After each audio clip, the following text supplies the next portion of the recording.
Yeah, I'll look at you with your Snow White little embellishment. Look, hashtag. It Nice. looks like you've hashtag Snow White. Dismal minus But Snow White. brilliant. But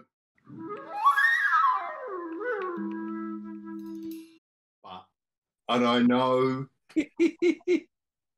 I, I know these aren't officially released pictures, but they have allowed it to happen.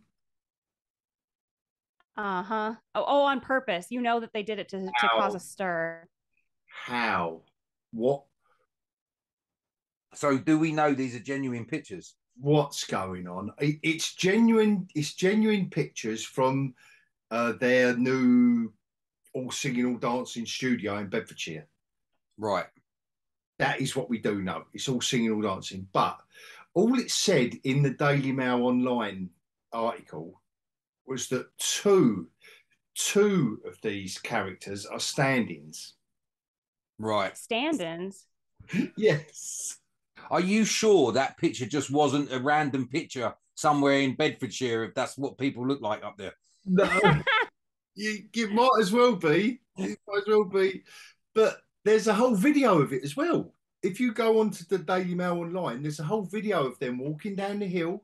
Yeah. You've got old Zegler, whatever her name is. Rachel Zegler, yeah. Yeah, Rachel Zegler, the new Snow, the new Snow Brown. We are Okay, going but to go there. We're I going to did pull go. up I just pulled up an article from The Independent. This is .uk Yeah. saying Disney says the quote politically correct end quote Snow White set photos being shared by conservatives are fake.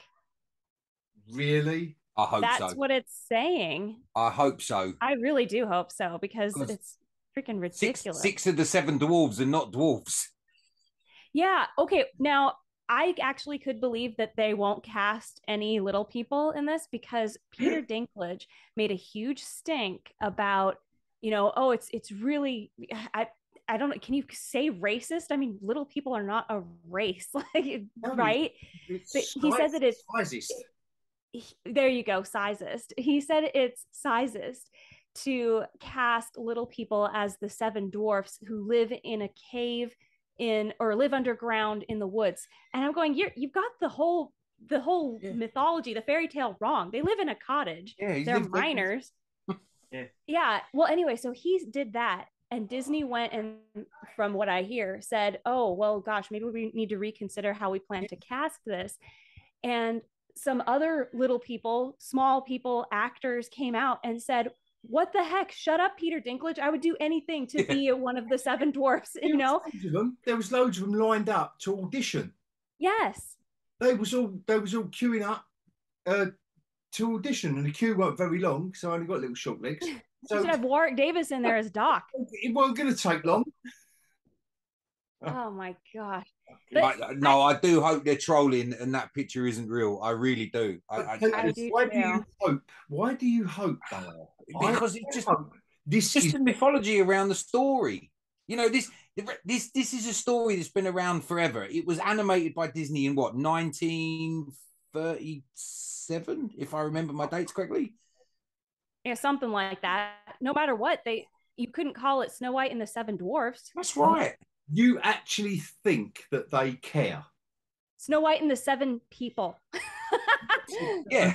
Politically correct, or the seven diverse, or snow. It can't be white though. White is a very, very triggering. It's a very triggering word, isn't it? The word white. So it's got to be snow person and the seven NBA stars. them NBA star. If this is a troll though, Yeah, they If it's a got troll, it's a Shaquille damn O'Neal good as one. Doc. it is a beautifully clever one because it Yeah. perfectly encapsulates how the entire the embodiment of the entire elite crowd over there looks at the little people, Yeah. which is the audience. That is how they view us. That's how they look at us. Snow White is them. That's the elite. That's the elitism in this. I know I'm getting serious. And I thought we was going to take the fucking piss, but that is the entire embodiment of. And I've only this has just come at me now. It's the entire embodiment of their philosophy up until this moment in time. And I know it's changed, it's cracking, and things are happening. Things are happening at Dismal. We think. Up until this point, this is the elite's complete viewpoint of us as the audience. That's us there. We're all there on that hill. You look at the picture. I've got the picture in front of me. You look at I think I'm the pirate dwarf. He's got a pot belly. He's got the what's it round his head. He's like the bloke from Dodgeball going, arr. That's it. I want to be the guy with the fro. Yeah, you want to be disco. You want to be disco dwarf fan, but didn't you? I do. Yeah, I want to be the fro guy or the actual dwarf. That would be. I'm the only genuine person here. He's disco dwarf, man. Now, the only reason I think they might be trolling. Wherever they go, whatever cave, there's going to be a disco. There's going to be a killer ball, man. He's going to say, "I think it's time for disco." Well, okay. Think about what's it called? Think about The Little Mermaid. There was so much attention thrown at The Little Mermaid when they released their casting announcement for who was going to play Ariel, and people are going, wait, what the hell are you doing? And now all eyes are on The Little Mermaid. I think that's what this is. They did it with when they cast what's her face as Snow White, and people are going, wait, isn't she Latina? Like, what? How isn't this Snow White? Like, and Colombian. I think it's going to be that. I think they're going to try and draw as much negative as attention as possible because it is attention. Yeah, but is this not now? Is this not a busted flush? This kind of, I know what you're getting at, Amber, but no news is, or if no one's talking about you, then you're not doing a good job. Guaranteed flop. Yeah. It's all duds. All they're doing is making people talk about dud after dud after dud. And could you have not have made, I mean, who cares what Peter Dinklage thinks? You've got all these guys queuing up. They're obviously, and in all seriousness, they was all in line for having a good old go here. Because film, the Chris Hemsworth films, not Maleficent. The Huntsman. Yeah. Huntsman. Yeah. Yeah, but that was a totally different take on the Snow White legend. No, but this was great. I might be confusing them though, so sorry, apologies. What was the other one where they got just ordinary actors, but they converted them to dwarves? Oh, that's the Lord of the Rings. That's the Lord of the Rings. No. How could you not? That was the Lord of the Rings. Yeah, Lord of the Rings. They used, at least in the first movie, they used forced perspective a lot, which was great. Yeah, the Hobbit one. No, the Hobbit one, they CGI'd them shorter, and that was a mistake. Yeah, no, I'm not talking about the original Lord of the Rings where they made like actors like they done the perspective shots. Yeah. I'm talking about what was the one with Ian McShane? This wasn't Lord of the Rings. This was Ian McShane was a dwarf. It was okay, I'm looking it up. Ian McShane was a dwarf. It was Bob Hoskins was a dwarf. You've lost me. Yeah.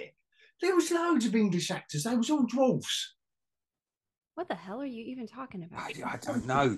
I don't know what he's on, Amber. It's very, it says who plays. Okay, I just looked up Ian McShane Snow White, and it brings up Snow White and the Huntsman. Right. So that must be the one. Yeah, that must have been it. I didn't see it, but I mean, if that.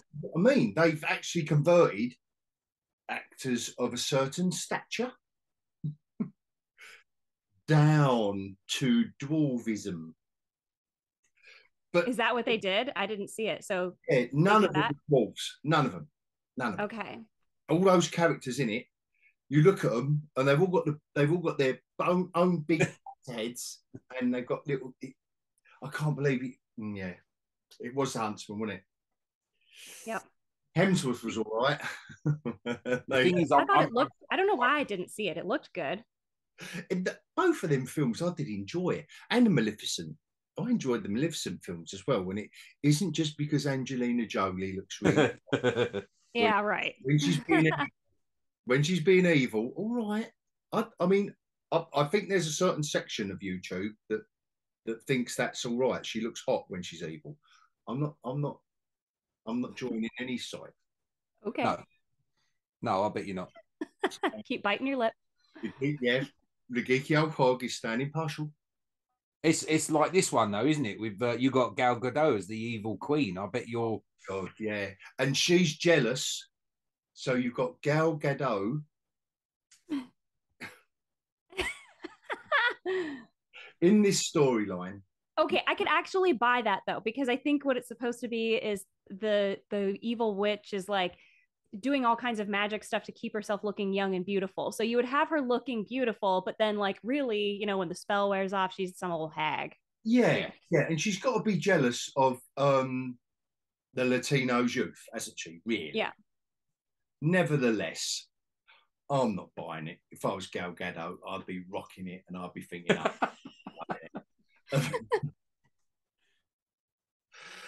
oh, I'm going to be biting my lip all night after this video, I think. I've still got it in my head. This wasn't how I intended this video to be. No, I know. That Gal Gadot and Maleficent. What is her name? What, Rachel Zegler? Yeah, that girl. Okay. Her, yeah. I've only seen her in West Side Story. She was in Shazam 2 as well. Oh, you're right. She plays was. Athena, yeah, in Shazam 2. Did Okay. Did either of you watch the new West Side Story? No. I did because my mom really loves the old one, and we watched it and we enjoyed parts of it, but at the same time I'm like, I don't know. I don't know what to feel about this. Of course, it was a Steven Spielberg, so the cinematography was very nice. Yeah, it was Spielberg, and it was a little dream project of his. But was it ultimately pointless, Amber? They cut out the best song, like the one song, and I was like, what? Wasn't there that this song is supposed to be in here? No, that one. No, not that one. Oh my gosh, now I can't remember which one it was. He's going to keep going, though. I'm going to sing every song until you get it, Amber. I want to see it. Don't make me do it. Please don't make me do it. This is the hogCAST karaoke edition. This is yes. Oh my gosh. Yes, yeah. I've just given him an idea. Let's all get drunk and do karaoke. What was it, Maria? Was it Tonight? No, I'm trying to figure which one was it. Maria. There's I Feel Pretty. That one. Oh yes, from I Feel Pretty. Oh, so pretty. That was from Anger Management as well. That was awesome. Do you ever see that? Yes. When they're stuck on the bridge and he's making him sing it. I feel pretty. Yeah. No, I thought that it was a very nice production, but overall I kind of felt like they changed enough things in it that I was kind of annoyed, and that they took out the best song, and gosh darn it, I cannot for the life of me remember what it's called, but it's a beautiful song, and they gave it to the gal from the original movie who also appeared in the new one. It's been so long since I've seen it. I can't remember all of the details. Honestly, I've seen West Side Story maybe like 3 or 4 times in my whole life. And they gave it to her. And no offense to her, but she is past her prime in singing this particular song. Right. And it just felt like a waste. So, I mean, I thought that the guy who played the main dude, I thought that he was all right. I thought the girl was good, but yeah, again, there was something about it that just felt soulless. There you go. That's the word I was looking for. Yeah, I mean, and everything was already there, wasn't it? So there was nothing they could do. When you think about it, there's nothing they could do with, like what they've done with Snow White. Right, it's white. Let's make her brown. Right, they're small. Let's make them tall. Right, they're white. Let's make them brown and black and blue and yellow.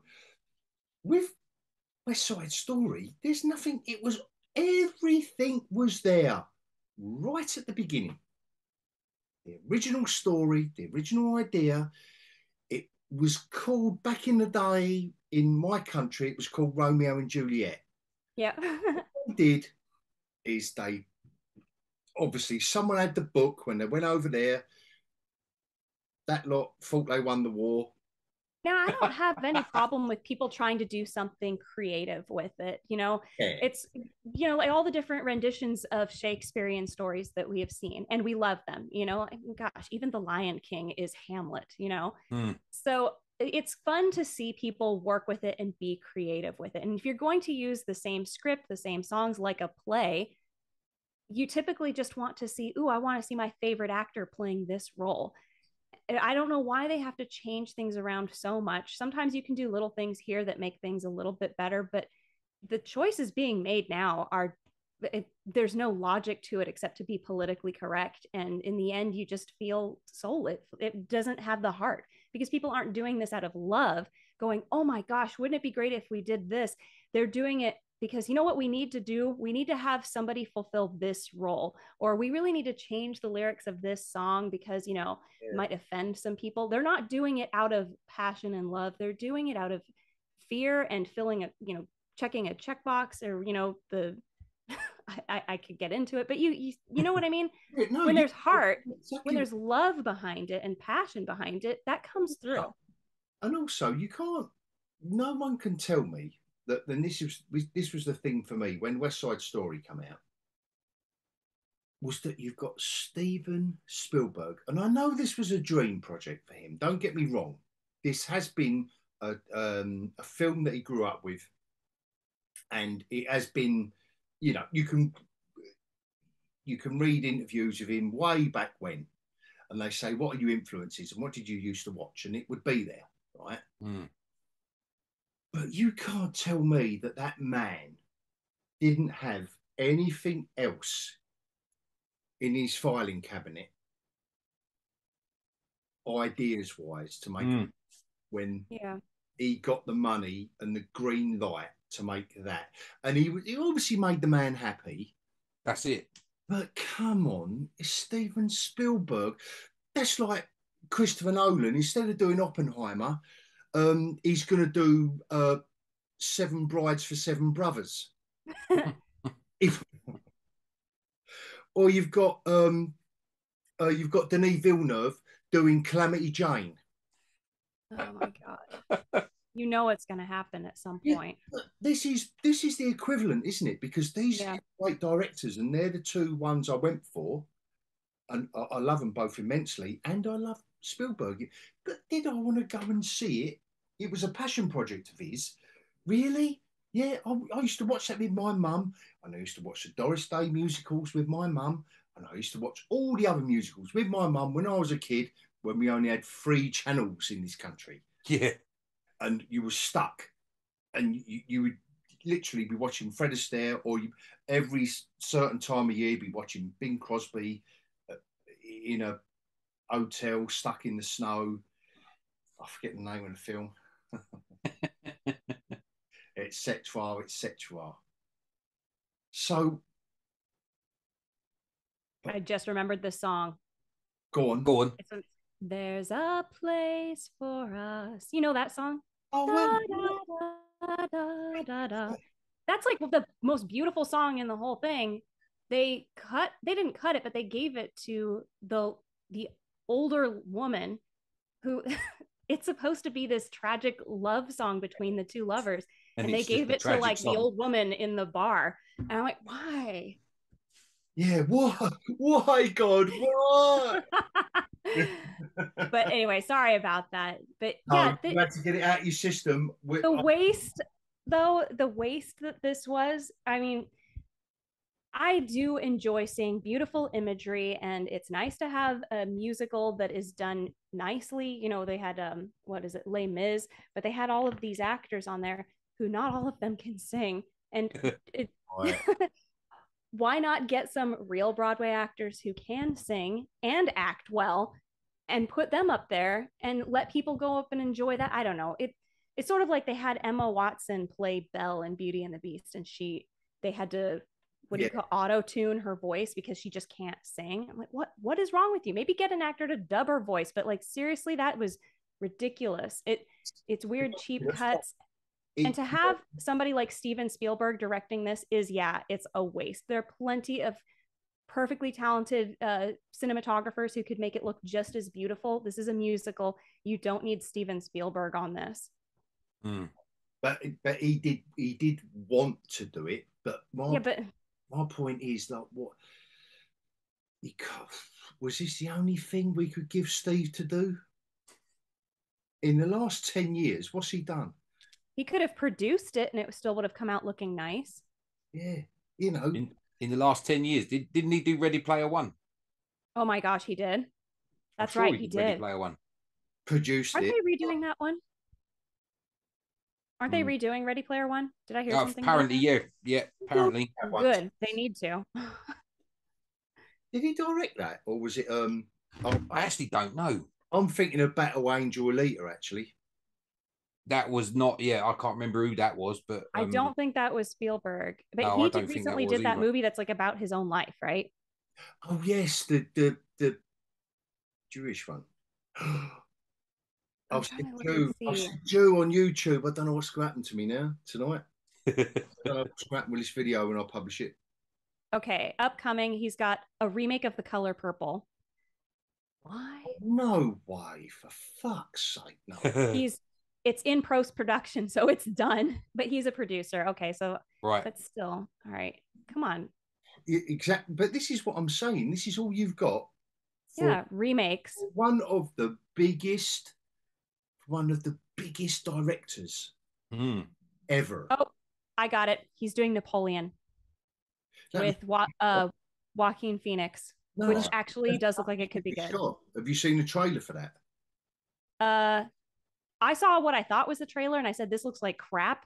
But then I heard that was not the real trailer. So there's a trailer a couple of days ago. It landed. That's Ridley Scott. It's not Spielberg. It's right here. I've got director Steven Spielberg. Oh, he directed one episode. It's a mini series, so there must be multiple directors. Oh no, that's not what I'm talking about. I'm talking about the Joaquin Phoenix film. Joaquin Phoenix with Ridley Scott. Yeah. That's what I'm looking at too, isn't it? Oh no, we're all getting buried in fake news. I think. Holy crap! It's all misdirect. Publicity. Yeah, it's the Russians and the Chinese. It's deep fake. It's a misdirect. It's like this photo. I am convinced that this photo isn't genuine. Because none of them, if you look at it, none of them are actually on the cast list. Right. Most of them. So you've got obviously the three main actors. Yeah. You've got the Huntsman cast. You've got a couple of other people cast, and everyone else is dancers. What photo are we talking about? What are we looking at now? I was saying back to Snow White. Sorry. Oh, okay. I'm sorry, I went back to Snow White. We're looking at a little dwarf at the front. That's it. Yeah. He real? Well, I imagine so, yeah. Right. I'm not saying the photo's fake. Out of the whole bunch, he looks like a normal one. So who is he? Is he? I don't know. That's what I'm saying. But if you look at the cast list, the official cast list, none of them are on there. None of the dwarves are actually cast on the official cast list. I want to know who's sleeping. What? If you go on IMDb, and look at the cast list, there is none of the dwarves are cast. Who's Grumpy? On the cast list. I could do Grumpy if they could see. Grumpy. If they could CGI me as a dwarf, because I'm only 6'4", I could do Grumpy. I'll be. You know what you'd look like. You know what you'd look if they see. You know the what was it? MODOK from Quantum. That'd be you. They've got to have at this point there has to be a full cast, right? I mean, this is not just started filming. I remember the first shots of the gal from like a year ago. Well, they're in post-production, so I would imagine the filming is all finished. I mean, maybe a few pickup scenes. No, just listen to yourselves. There doesn't have to be a script, and there doesn't have to be any actors. There doesn't have to be anything. They just say, we're going to do it tomorrow, and whoever turns up, that's literally how they do it. We're laughing, but script-wise, they're writing it ad hoc. This is what And a few cracks have been appearing, haven't there, lately? They wrote the script in 1937, so they sort of should be good. Yeah, you think they know it. You think they would have rehearsed it by now. To work we go and all that. But don't you think that they would have learnt their lesson by now? Who was the latest one to come out and say that they never knew from one day to the next what the script was going to be? Oh, that was what's her face, wasn't it? WandaVision. The girl that done Olsen. Elizabeth Olsen. That's the one. She went. We stopped. You know, we're not going to bother reading the daily for tomorrow because it's going to be different when we get on set. That's freaking. And they're going to change it. I mean, that is absolutely. It's crazy. Yeah. I think, and Tayters, we've all alluded to this on previous hogCASTs, where how can you organise your business around that anarchy? Because that is anarchy. How can you, if you're directing a scene, if you're the director and you're late, you're in your trailer and you're thinking, you're thinking, right, I've got to get asleep now. Let's get rid of the girls. You've got to go now. You've all got to go. See you all tomorrow night. Right, you've got to go. No, you're the director and you think, right, tomorrow I am filming this scene. And surely to God, you've blocked it. You might have storyboarded it. You've got it in your head. You still need the script, and you need to know how many actors are going to be there and all that. How the fuck are you rewriting that on the day? That would drive me absolutely insane. And it's not like you're doing an improv comedy where you've got someone, say, like Will Ferrell. Well, not on purpose. Yeah, you're doing it, but yeah, this Seven Dwarves, this is going to be a comedy. 100%, this is going to be a comedy. I can't wait. Even if this picture that we're talking about isn't what, and the more we're talking about it, really, this is too ridiculous. Yeah. That's what I'm trying to say. That's what I really think, because they're not publicising who are cast as the dwarves, and they're dropping this. Like Amber said at the beginning, they're bringing attention to this movie before the movie's even ready to roll. But what I think we've got, they're winding people up. They are winding. I don't even think they're trying to wind people up. They've done a test shot here, but what we have got is we have got Smiley Dwarf, Disco Dwarf. We've got White Dwarf. We've got Pirate Dwarf. That guy's grumpy. Yeah. Oh, do you reckon he's grumpy, the Pirate Dwarf? Yeah, it's got to be. Then we've got. It's all good, man. Like, we've got Chill Dwarf. We got Chill Dwarf. You know what I'm saying? And then we've got Powerful Dwarf. We got so powerful.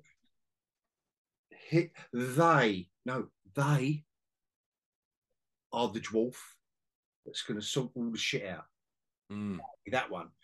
See if my prediction is true. That one, whatever that actor is encompassing. 1, 2, 3, 4, 5. She's a 6. I called her she. Oh my God. All right, I'm going to call it the black woman. Sorry if I've insulted you, darling. Please don't demonetize me. She's going to be the powerful dwarf that sorts everything out. Yeah. And then the one behind is going to be Oddball from Kelly's Heroes. He's going to be drinking wine and eating cheese, man. No, I think the one that's like lifting that cane crutch that also looks somehow like the butt of a rifle. He's going to be dopey because they can't make it any of the people of color. The guy with the grumpy guy looks too grumpy. He has to be grumpy, and they can't give it to the dwarf. That pure white man. Yeah, you're right. The pure white hetero white guy is definitely going to be the dopiest one. A bit like the audience members that expect to drag their children to see this shit. Come along, children. Let's go and watch a load of crap. I just think that's a picture of Bedfordshire. It's so not. I'm trying to think of a town in Bedfordshire now, Tayters. Oh, apart from Bedford. See, I think the little dwarf guy looks a little bit like he looks like one of the Bee Gees, doesn't he? It's like Their costumes are freaking ridiculous. I he looks can't like make Barry heads or Gibb. tails of them. You're not Barry Gibb. You're not even good.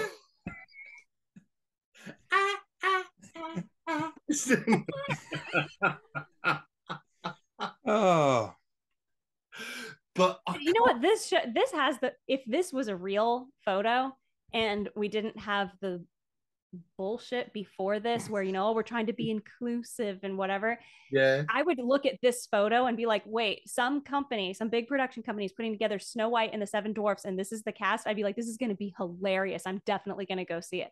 Like, I would have thought it's going to be a comedy. yeah.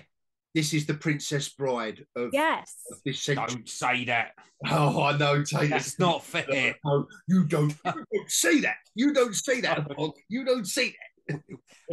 We don't go there. Not with Princess Bride. You don't get to Leave the Princess Bride alone. Yeah, you don't get to see that, man. That's our movie. It looks, if there's stand-ins, I'd literally, this still, and I know they're probably not all, listen, we know the costumes aren't going to be the ones that's in the film.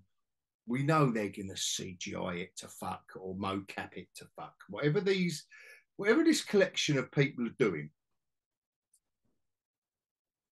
But this is our template. I am saying, I'm predicting now. This is our template for this film. And if it is, I can't wait. I absolutely cannot wait, because we all know that Dismal need to represent. They can't have characters that represent characters that represent a point of view. I know what you mean. They need characters that represent a colour and a face and a sexuality. They can't have a woman that is just a woman that's a powerful, that has just got some strength to her. They can't, they just can't do it. They can't make Snow White the strong, that like the characters. Hello, her name is on the poster. They can't just do that, can they? No, they've got to do something. They're going to do something else within these folk. And the trouble is, Snow White is almost one of those most basic of templates for fantasy storytelling. Yeah. It's almost one of those, and without getting too Joseph Campbell, yeah, he's one of those. He is one of those basic stories, yeah. Tropes, and they just cannot adapt it for a modern.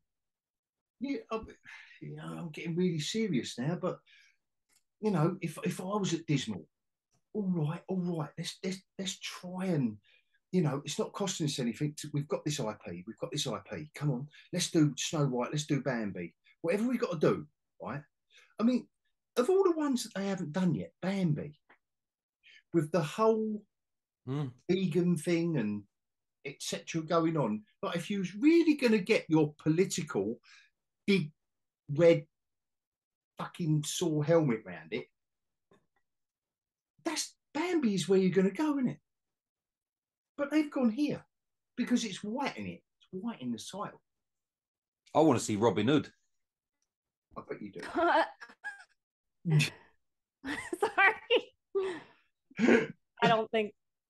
Oh my god! I would love to see a Robin Hood, live action Robin Hood with like the Lion King style. That would be hilarious. Oh my gosh, that would be so hilarious. Ridiculous. Oh, see what you're doing now. Yeah. Either that, or remake Bedknobs and Broomsticks, but only the animated bits. Keep the original live footage and change the animated bits. Soccer match with all the animals. Yeah. But update the digital. I think they should do them. I think they should do a remake of Mary Poppins. Oh no, they've done that. Yeah, they did that. Didn't work out very well. I'm so freaking sick of all these remakes. At a Well, certain what's point, next? We got what we got on the cards now. We've got Moana, and we've got is is it Lilo and Moana Stitch? real live action really happening? Apparently so. Oh my gosh! And Lilo and Stitch. Yeah, Apparently That's Lilo not and even Stitch, an yeah. old animated movie. Like, what the hell is going? Oh my gosh, this is. I I would, don't know. I don't know. Are these really going to happen, or how far along in production are they? well, do you know what? I would hold my breath on a lot Yeah. of this. And I know I keep banging on about it with the Star Wars stuff. Yeah. But with the proper Disney IPs, with mine, come on. If we all had any kind of business acumen, they ain't got any money. They've got no money to make anything. They haven't got any money, and all these live action remakes aren't earning any. So, shall we do another one? Yeah, why not? Saying no. A bit like Zaslav at Warner Brothers when he went, no, that woman film you just done, you can put that right on the fucking shelf. I'm not wasting any more money. Yeah. Amber, like in I think I've explained to you before, you wipe your mouth. There's an expression in my area of England where you wipe your mouth because you've done your dough, you've done enough money, but you've got to admit that I'm just going to wipe my mouth. That's what it is. I'm going to wipe my mouth. I've done my money. Right, but deep breath. Let's go again. But they keep doing it. So with these dwarves, I mean, what are they up to? Even if these are still standings. Have they actually got anything in pre-production right now? Well, they've obviously got. No, because the actors are on strike. Didn't you hear? The actors are on strike. Yeah, the actors have joined a strike. Like, there's a bunch of big names in it too. Like, wow. I know. Oh my gosh, what's it? Who's the Bourne Identity guy? What's his name? They walked off the Oppenheimer premiere in England. Wow. Not last night. It might have been last night or the night before. Oppenheimer premiere. Ian Murphy and blah blah and blah blah and blah blah.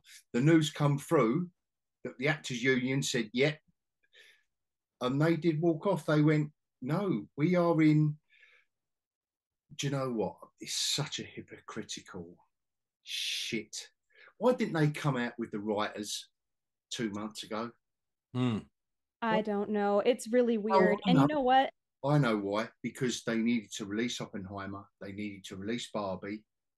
They needed to release. There's three big hit. Oh, and Raiders. That's why they waited for that. That's what. No, they waited for Raiders, Barbie, and Oppenheimer. Think about the timing. The writers went on strike, what, 2 months ago? Yeah. And now the actors are going, oh my God. Like, we're getting paid 10 million a film. And oh my God, we're going to stay with the little people now. But all the big releases are out of the way. I don't buy this actors in solidarity with the writers. No, the actors are striking for the actors. Of course they are. I mean, no. What I mean is that is literally what they're saying. They're doing it in support of the actors who are not getting paid enough, and they mean like not the big time actors, I think, but it's really weird. So I looked into the writers' strike, and the more I thought about it, the more I kind of thought this is not something that you complain to the production companies about. This is something that you complain about to the Writers Guild. Like, hey, you guys need to come up with some sort of a contract that, or a system that helps us to get regular employment. And you also need to come up with, some clause in our contracts with these production companies that allows us to be on set when we are writing for a film. Because, like maybe you write a great film in the writing room and then it gets out on set and they're like, you know what, we're going to make these changes with no consulting of the writers before. They just need to just change that, fix that. You don't need to go on strike for that. You need to get somebody who is creative and can think of, how can we solve this problem and come up with some system, some change in the contract, something. But it's also about publicity, you know, that everybody wants to be in the spotlight of I'm complaining about how unfair the world is to me. Yeah. And now you've got the actors doing it. And you've got the big timey actors saying, we're coming out in solidarity of the small timey actors. You know, yeah, they should be paid more. They should be paid a living wage. Well, that's how you get into the industry, is you start out doing the small stuff. Nobody's going to pay the little actors, you know, huge amounts of money. Now they were talking about how I think it was what is required to get health benefits and stuff. Okay, then somebody should come out and come up with a health program that fits the needs of people in this situation. You don't go to the production companies and say, change this. They're not in charge of this stuff. No. I don't know. I really don't know a whole lot more about it. The little bit that I have gleaned off of the few articles I've read kind of made me go, wait a minute, this isn't what I thought it was about. This is dumb. Yeah. These are people complaining. I am the biggest proponent of, at the moment in the UK, and it's nothing to do with creativity. It's about people wanting a decent living wage. And you have, at the moment in the UK, you've got nurses, doctors, teachers, any public sector worker, train drivers, rail workers, you know, cleaners on the station, ticket office people. They've been all out on strike because they're not being paid enough to live their life, to live a life. Yeah. And I'm that way inclined. Yes, you do it. You've got the power to do it. Stand up for yourself. And I am with them, right, every step of the way. And that's why I did a silly video about a month ago when the Writers Guild come out, and I thought, compared to these people in the UK, they haven't got a leg to stand on. And I do understand that they want more money and they want more job security. They want more security, is what it is. Yeah, job security as regards to AI. Yeah. Trading. I get that. And I get the royalty idea as well, right? So what they're saying is, like, we've written an episode of Friends, and that's been repeated a gazillion times. Yeah. The studio has got a load of dough from it, and I've got nothing. Yeah. So there should be contractually, there should be a better contract right at the start of that. Because I said this before. The comic writing I've done, 15, 16, 17 published stories, I had a contract in front of me that said, giving you 200 quid for the rights to this story in perpetuity. But I'd written a war story. I hadn't created a brand new character. It wasn't like Siegel and Schuster creating a guy called Superman. It wasn't like Jack Kirby wanting rights to the Hulk or Fantastic Four and blah, blah, blah from Marvel. I'd just written a war story. So I just signed it away, and I've got no problem at all. But I think the difference comes where there are contracts. Either sign the contract or don't do it. These writers you've got to be aware at some point. But I don't think I know enough. Having said all of that, I don't think I know enough about the Writers Guild of America, apart from the AI bit, which I do. I'm with them all the way. Yeah.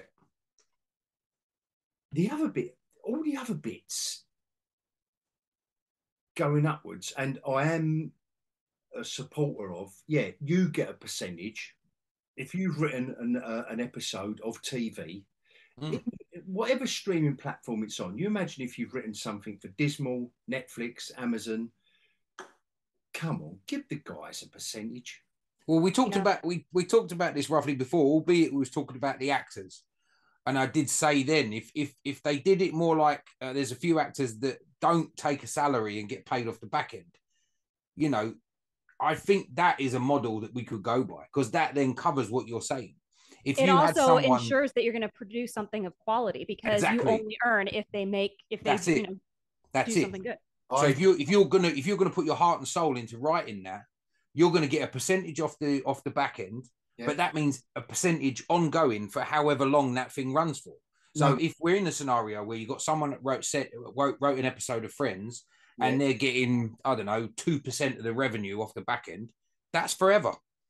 But what are you saying? Because you still need a basic wage, don't you? Well, that's what I'm saying. But if you you're saying basic plus. Yeah, well, I was actually thinking more just salary off the back of the movie, or the back of the project. Not everyone, not every actor. It's like, I think Jack Nicholson. I just think it's a good model.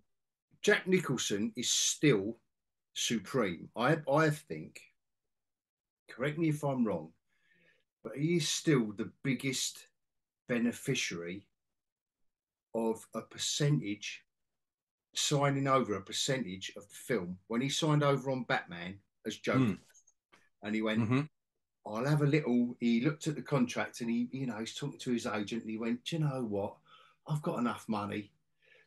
I think this is going to be big, but I'll sign on the dotted line for whatever percentage it was. Yeah, it was upwards. I think back in the day it was upwards of $90 million because he signed that back end deal. Yeah, but I think that's a way forward. I'm not saying the studio shouldn't look after their people. Yeah, no. What I was going to say was, Tayters, is that all those other actors and actresses down there, they can't do that. They would love to do it. They would love to sign. I just think it's a good model. 5% deal on the back end of Batman. But what are they going to live on in the meanwhile? And that's what I'm saying. I think the studio should look after them. Millions are striking. I know I'm sounding like sympathy with them. But a lot of these writers, I think they've got a weak, until the actors have joined them just very recently, I think they've got a really weak what's the word I'm looking for? A weak their expectations are not very good. Their agenda, whatever it is they're going to battle their with. Demands. Yeah, they've got really weak. I don't see these writers at the moment. It's not like they're saying we're going to pull this and pull that. I know that all these things are coming to a halt, but I think this is so cynical and horrible. But I think as audiences, we're thinking, well, so what? Yeah. No, I get you. Yeah, aren't we? We're not thinking, we're not going to see the next season of Friends, or we're not. None of us are gagging to see anything any of them are bothering to give us. And what a shame that is. We should be thinking, fuck, like, oh my God, I'm not going to see the sequel to this. I'm not going to see that. Next series of this. I'm not going to see that. The strikes of yesteryear. But at the moment, we're just thinking, well, we're not even thinking. It's only us three that are talking about it. Yeah. I mean, if it was like, okay, the entire cast and production team of the next Dune has gone on strike, then maybe we'd all, if they were producing better quality entertainment, we might actually care about what they're doing. 100%. 100%. And we can't blame it entirely on, but having said that, look, we're getting into a deep conversation now. So is this, should we be looking more at the studios? I mean, listen, I don't know if you've noticed, but I've been having a dig at Disney recently. Oh, really? Yeah. Didn't know. Ooh, Amber. Ooh, that was quite acidic. And that was dripping. But is every studio guilty, as guilty as those pricks? Are there any other studios left? Manufacturing content that no one cares about. It's just, they've got lost. They have got lost in their ivory tower. Dismal, I think, are the classic example of it. They've got lost in the mist, in the ivory tower. In the lofty heights. They've lost the reason that they exist. The reason they exist is because they've got to do certain things all the way down the tower. Yeah. Make things. Well, okay. But Pixar and DreamWorks are the big competitors to Disney's iconic flagship piece, which is the yearly animated feature film that they put out, right? And both DreamWorks and Pixar have put out flops. Yeah. Their most recent movies were flops. The DreamWorks had something about like the Kraken. I don't know what the hell it was, but yeah, whatever. Yeah, I know what you mean. Yeah. And then Pixar had the Elements one. Elemental. Yeah, nobody went to go see any of these. I mean, I would have been interested in the DreamWorks one, but then it kind of got these bad reviews, and I'm going, the animation does not appeal to me at all. It kind of looks, I don't know, it looks like they did the easiest possible thing to shoot a movie out. And I'm sure that there's little things behind the scenes like, oh no, wait, we did really cool experimental stuff with the lighting. There was nothing about it that made me interested in going to see it. I think that the other companies are also producing crap. Look at Netflix. Netflix would probably be comparable to Disney at this point because people watch Netflix stuff. And then you've got Amazon Prime, and these are streaming networks. But this is where people are watching stuff now. They're going, there's nothing good in streaming. There's nothing good in theaters.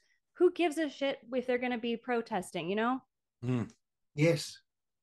Yeah, like the people, the public aren't behind anything. We've been telling them for years that they are doing the wrong stuff. They need to change things up. They need to give us the kind of entertainment that we want, not try to preach to us or change our minds about anything. And they haven't listened to us. So at a certain point, you just go, well, you know what? I don't have a relationship with these people anymore. I don't care. Go do whatever go do you know? Yeah.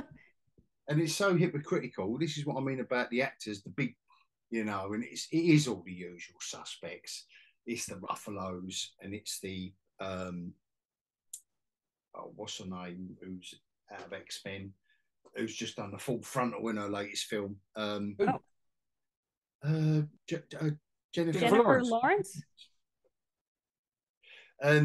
What's her latest film? Just do you want to make a bit, Tayters? Do you want to make another bit in the one where she's got to seduce the young kid? Oh, that one. Trailer for that. I thought the trailer looked funny. Yeah, I did. 1 minute. I did. I thought it was 1 minute. It'll only need 1 minute, Tayters. Twice.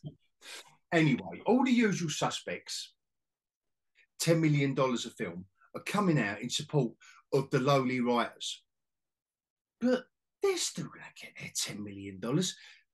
If the studios said, all right, guys, we can't pay you as much, you pricks, we can't pay you as much because none of your names sell a film anymore, apart from old Monsieur Cruz over there. Yeah. Only he, I can't, unless you two can give me another name. Keanu Reeves. Yeah, Keanu Reeves will sell a movie, for sure. If it hasn't got Wick attached. Keanu Reeves. I don't know, people still like him. Didn't he appear in the SpongeBob movie and it went viral? I'm not saying I don't like him. I'm saying what name, like Tom Hanks. No, you're right. Whatever Tom Hanks was attached to 10 years ago would have just sold the film. Bomb, bomb, bomb, bomb, bomb. I know you're saying Keanu Reeves, and I love the bloke, but really? You think his name attached to any film of any genre would sell it? No, because the latest Matrix was a flop. Yeah, exactly. Right, so. Argument closed. I think Monsieur Cruz at the moment is the only guy in town whose name just sells the film. I don't know, it's only on the back of, you might think it's only on the back of Maverick and Mission Impossible, but is it? Think about it. Anyway. So these pricks supporting the writers, if any of those were told by the studios, well, we're not going to pay you as much because we've got to pay this lot more, which I would be applauding all day long. Pay the crew more, not just the writers, the script supervisor, the editor. Says there, Amber. Pay them more. Pay everyone along the line more. but where they've all jumped, my point, about an hour ago, my point is all of these names have jumped on the bandwagon going, oh my God, they're all virtue signaling that they're standing support. Yeah. The minute their revenue is depleted because the studios have to now take a few mil from them and give it to the crew, you watch how quickly they're in solidarity then. Can I just come back to Keanu Reeves then? Because didn't he do that on quite a few movies? He's done that himself. Yeah. Dropped his salary to pay the crew more. He is a beautiful human being. Honestly, and no irony there, no hog. No, I know. He's a genuine person. Yeah. Oh mate, yeah, he really, really is. Or he's very good at pretending to be one. But I don't think he pretends. I really don't think he does either. I think all of the random encounters that he has would seem to indicate that he actually is like this. Definitely. I think, yeah. I've chosen to believe from the evidence I've been shown that he is just a beautiful human being. And it's not just a few bits; it's pretty much everything you ever see or hear or read. Yeah, he is just one of them. And Tom Cruise, I know. Listen, I'm not his biggest fan in the whole wide world, but he is just a proponent, the same as Keanu Reeves, of honesty. Maybe is that the word we're looking for? Probably, yeah. Honesty. If they all earn a gazillion quid, if these films earn a gazillion quid, then so be it. But along the way, let's pay everyone what they due. But where this writer's strike fits into all this shit, I don't know. Honestly, I don't know. I don't know what leverage they've got. Because I know we have taken a piss, like, you know, there's going to be no She-Hulk Series 2. Yeah. So the writers of She-Hulk Series 2 are going, no, we're on strike. You ain't going to get no more of that. I mean, I'm not being horrible. She-Hulk Series 2 is going to take about 10 minutes to write. But what leverage? So come on, use two give me an example of what leverage you think any one or group of these writers have got in their hands, like the power. Like so just quickly, in the UK, like I mentioned, you've got doctors on strike. Now, the power they've got is the fact that, listen, if you don't start paying us decent wages and we keep going on strike, people ain't going to get operated on. That's fucking true. That's proper true. That's true power. Writers in Hollywood saying, you ain't going to get She-Hulk Series 2, you ain't going to get Cobra Kai Series. You know how much I love it. I'm not going to spell check your emails. Yeah. Blah, blah, blah, blah, blah. Can you think of any real powerhouse of a production at the moment that they could kind of strangle? No. And take anyone? I can't think of one. No, I don't think they have a leg to stand on. But I mean, what is the biggest team? I'm not saying they shouldn't get paid. They should get paid, obviously. Everybody should get paid for what they do. But like you say, what leverage do they have? Of course they should. And I am all for that. And I'm all for more filtered down rather than give it. There's so much at the top of the tree.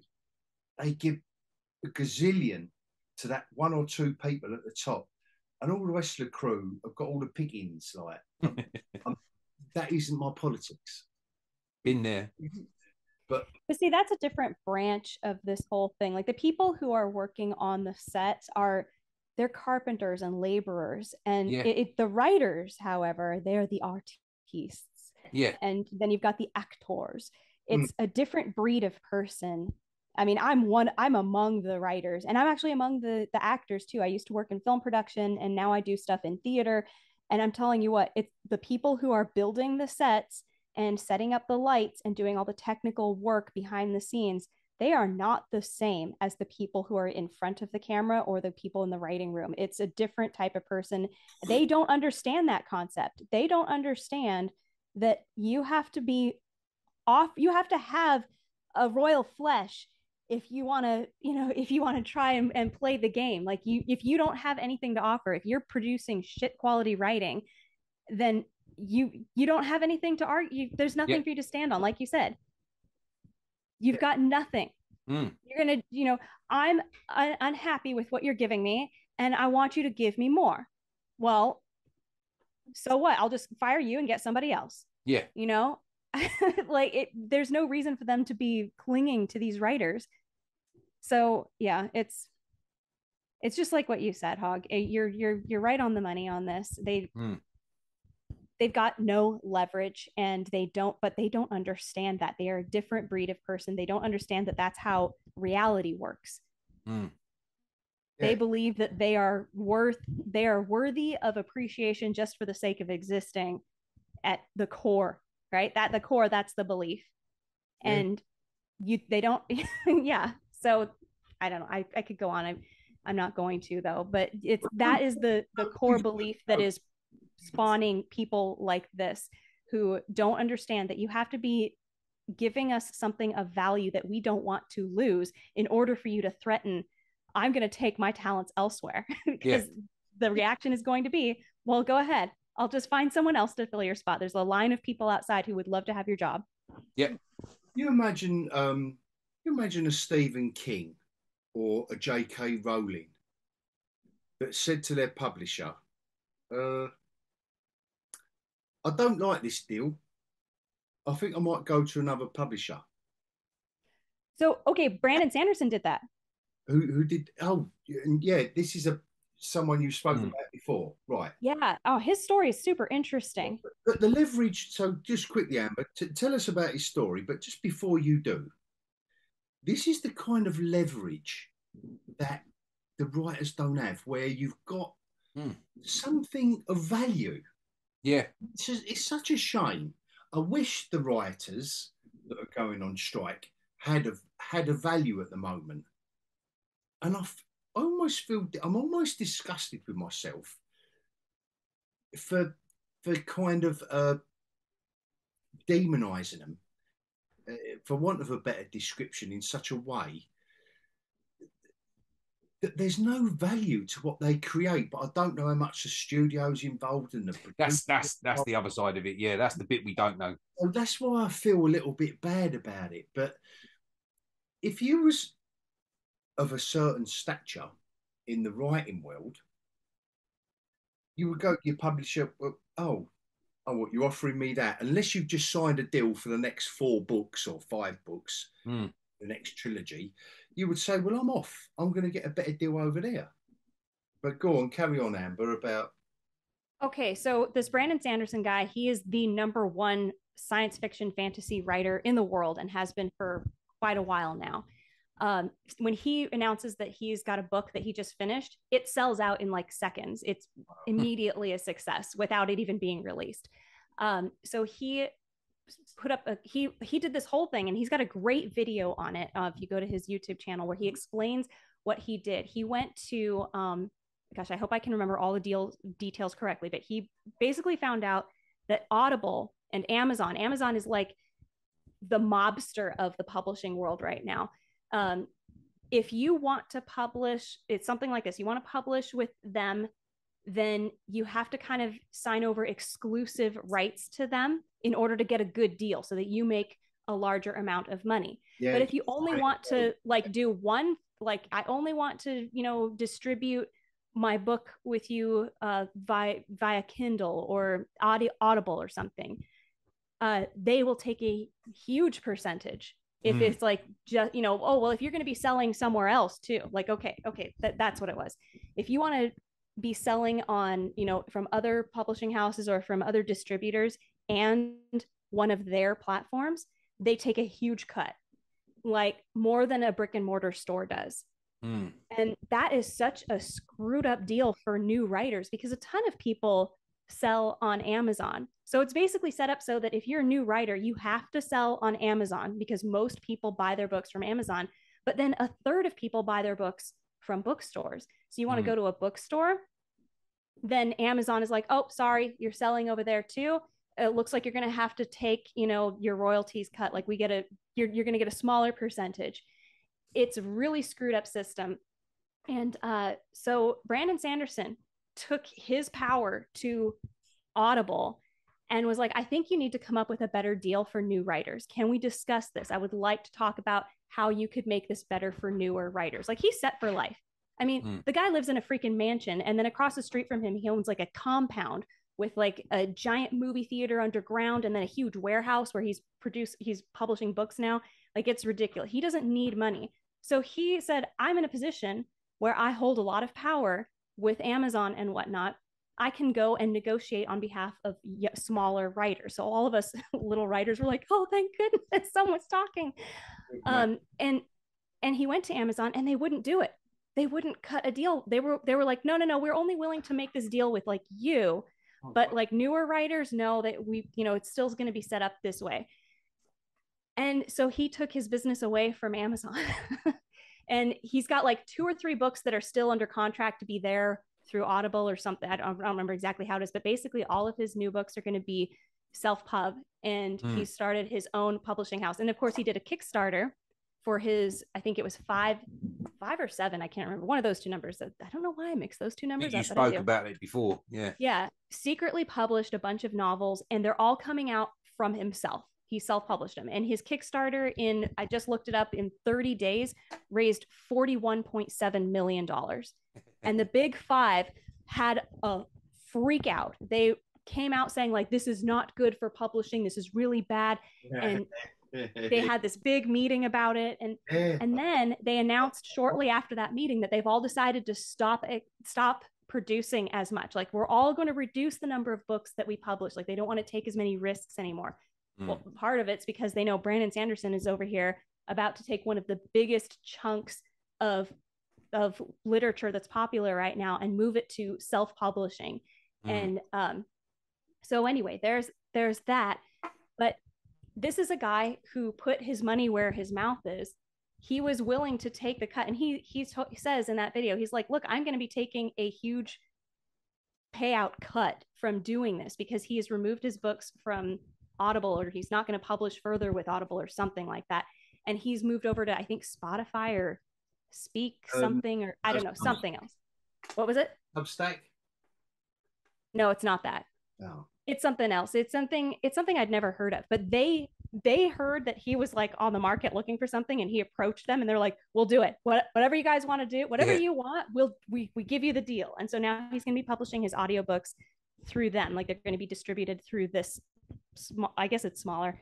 But anyway, but he's changed the industry. Him standing up and doing something, and he had leverage. He had a ton of leverage, so much so that the 5 biggest publishers, or I think it's 4 now, in the world, had a flip out, and like one person. So I don't remember exactly how this segment of the conversation came out, but this was somebody who has done something in the last 3 years that has changed the industry. And the way he's publishing books is very unique too. I could get further into that, but it's basically like, it's almost like a boutique experience. Like, you can say, okay, I want to publish my book, and I'm going to get this, there's the cheap little paperback copy that, is mass produced and everybody can get, but you could also get like the deluxe edition, which is like $50. Or you can do a package deal. It's like, okay, I want the paperback and I want the deluxe edition, and I also want all of the bookmarks that come with it. And then he'll add like freebies and things. He's turning it into like something you would see at Comic-Con, where you get this. Nice. And that's going you back want to unbox it. And that's going to the indie. Yeah. But I am a little off topic here, but you get the idea, is that this was somebody who had power and leveraged it for change, and actually managed to make it happen. But genuinely did it, not like the actors that are now on 2 months later are jumping onto the writer's strike and going, oh yeah, we're going to support them now that all the tentpole films for the summer are out of the way. Yeah, we got a bit of a breather now. That's it. He took a financial hit. It was like what you're saying. If any of them thought they were going to take a financial hit, would they do this? No way. Yeah, I don't think that they would either, except maybe somebody like Keanu Reeves, right? But this guy he did it. He is not going to make as much money for a while, at least, until his new system of doing things has started rolling. but he's not going to make as much money. But he's like, I don't need to. I'm set for life. What do I need all this extra money for? I can do this. I can take a cut and make it happen. Most of them are. Most of them are. Like what I said to you about the Oppenheimer. And it's not like I'm beating up on Cillian Murphy or any of the other actors and actresses in Oppenheimer. Yeah. But oh my God, the headline is that as soon as they had done all of the red carpet stuff, they all walked off. Yeah. When they heard the news, when the news dropped. And I don't know if it's just me, but where were any of these actors and actresses 2 months ago in support of the writers? I didn't hear one of them. Neither did I. I didn't hear Margot Robbie or Ryan Gosling putting their hand up before the premiere of Barbie. I didn't hear anyone in that film putting their hand up saying because the writer of that film apparently, Greta Gerwig or whatever it is, has said, oh yes, oh gosh, and she's doing it as well, and she's come from the indie world as well, the indie. But oh my God, she has done nothing to spoil the premiere of that film for the studio. So that's how far their morals. That's how deep. That's how deep they believe in money for the small man. And I also wonder if there's possibly some people involved in these projects who have their balls in a vice, for lack of a better way to say it. They are unable to because they're under contract that prevents this from happening. Yeah. I think I think at a higher level, it will be that. And I think at the lower level, you just need to pay your rent, pay your bills, and put food on the table. Yeah. At the lower level, you just need to, you can't shout because. Yeah. No, like Amber said, I do think a lot of them have got they're being squeezed. It's just like you're not allowed to take any action like this. We're not going to let you. Yeah, but I think that's the higher ups. Yeah, no, 100%. Yeah, 100%. Like the Margot Robbies and the Ryan Goslings. I don't think no one, the ones that are with the sign, the placards outside the studios, they are the ones that are on strike, and they've got it all on the line. All on the line. They don't know where.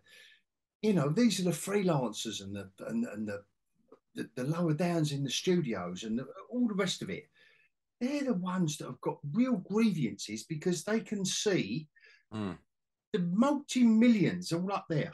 Yeah. Don't get fuck all.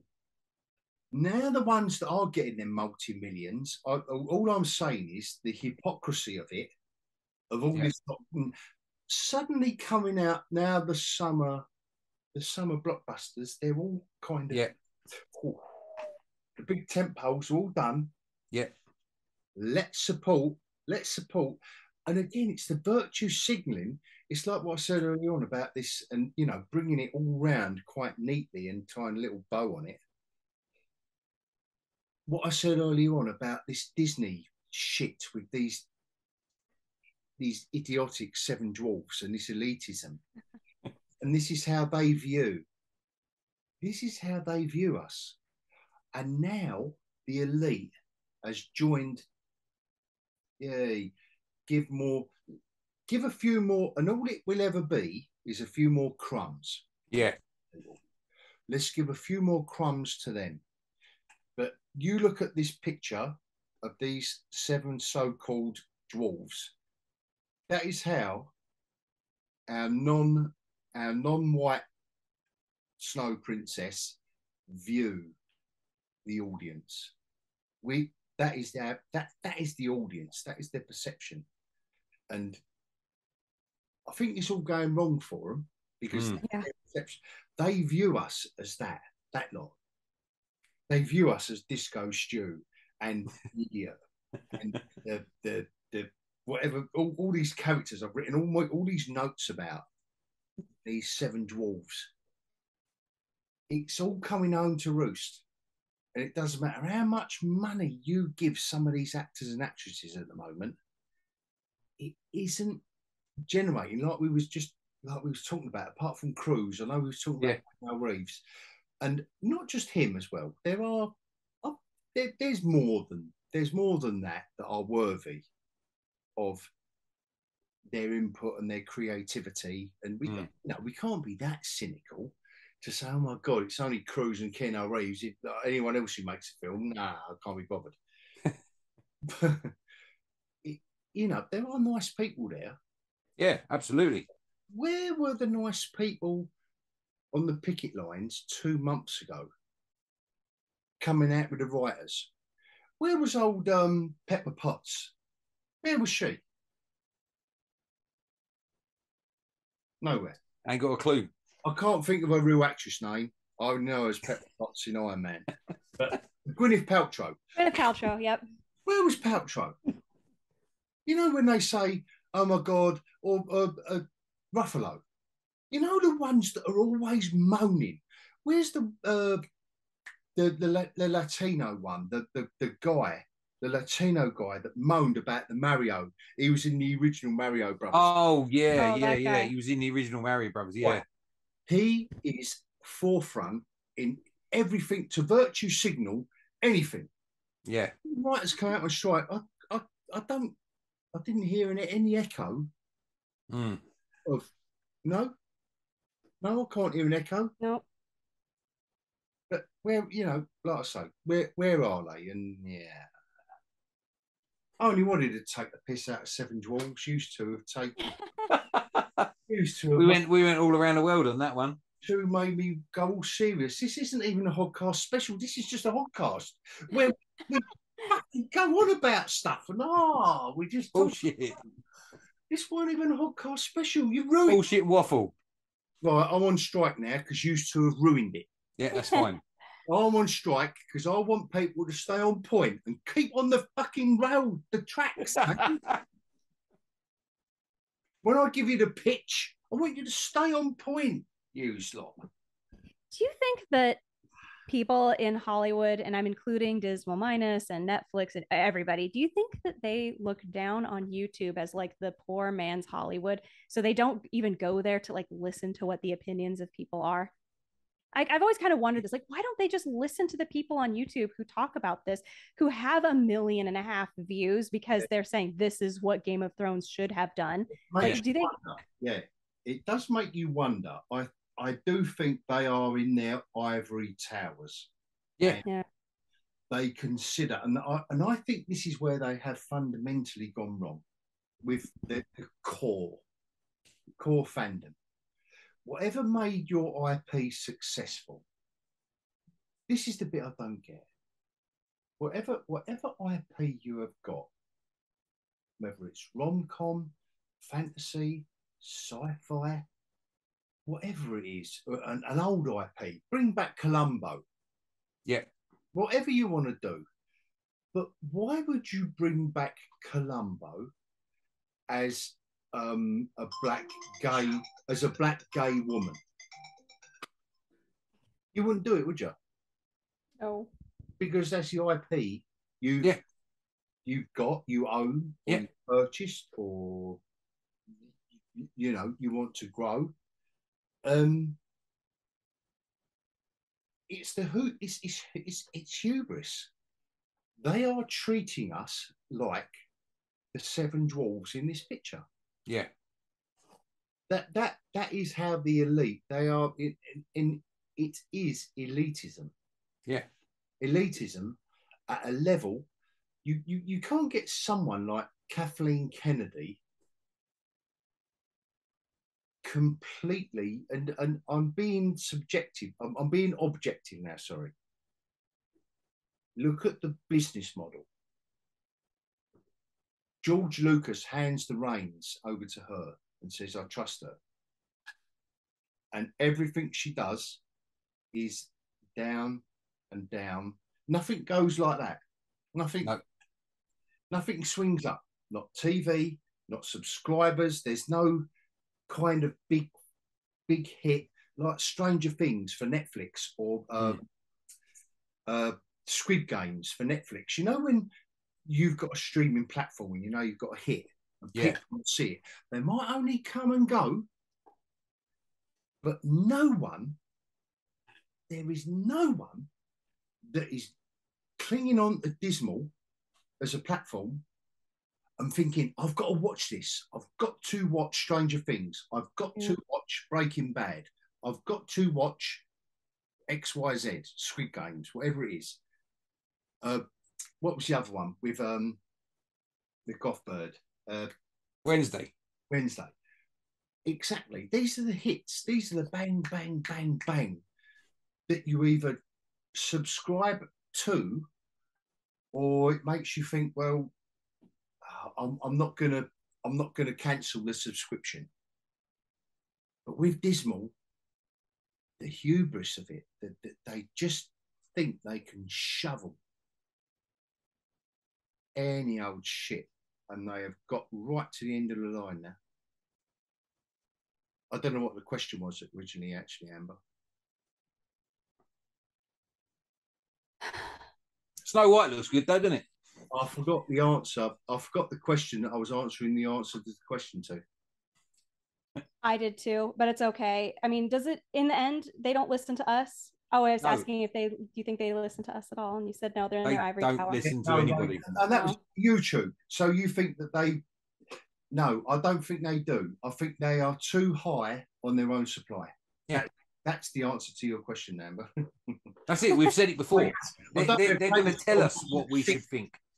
Yeah, no, I think they're too high on their own supply. I know I rambled then, but that is the context of my answer. No, too high on their own supply. I mean, Liz touched on it last week, didn't he? You know, when he was talking about one of the shows, and the person on YouTube reviewing the show got more views than the actual show. That's the slap in the face. That's the person you should be listening to. Yeah, that was probably Critical Drinker or someone. That's where they don't care. But I do think, in all of the streaming platforms, and I've banged on about this, you know, that's why I've put the OL in the middle of geek and hog. I'm old, and that means I can bang on about it again and again. But the old-fashioned platform of measurement, of success of your TV show or film is revenue.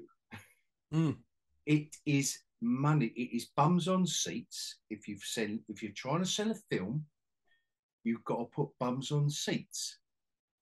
If you've got a TV show, I still believe, I know it may be old-fashioned, I think it's got to be advertising revenue.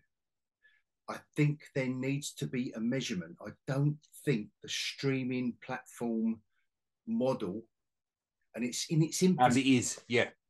Tayters, thank you. It's in its infancy. Without advertising, without a measurement of success, apart from hours viewed and all that, who gives a fuck hours viewed? What does that mean? Because if hours viewed isn't new subscribers, you haven't added to your revenue, have you? You haven't added. No.